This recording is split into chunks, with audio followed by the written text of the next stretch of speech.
This could be what the end of 30 years of one man's rule in Sudan looks like.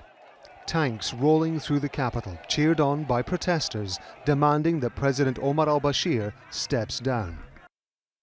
I declare, being the Minister of Defense and the chairman of the committee, to get rid of this regime and to arrest the head of the regime in a safe place. I also declare the formation of a military transitional council to supervise the 2-year period.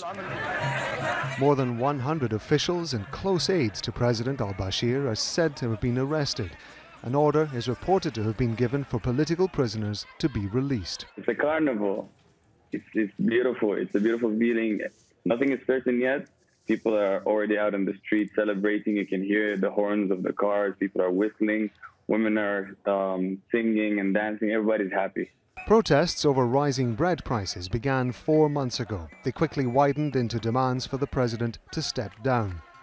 President al-Bashir declared a state of emergency in February. But since Saturday, thousands of demonstrators have been camped outside the military's Khartoum headquarters. Several people have been killed as security forces have tried to break up the demonstration. 5 of the dead are reported to have been soldiers said to have been defending the protesters.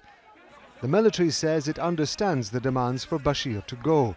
It says it's also determined not to let Sudan fall into chaos. What happened in the last 24 hours, it was obvious that the people demand has increased. The number of participants of the people has increased as well. There was more direction to the military, in particular, leadership in particular. And I think that put more pressure on the military institution as a whole. For that reason, I think they felt the heat and they have to make action. But some protesters say they won't support a transitional government which involves the army. Others fear the government will collapse and Sudan will descend into the chaos the army says it wants to avoid. Rob Matheson, Al Jazeera.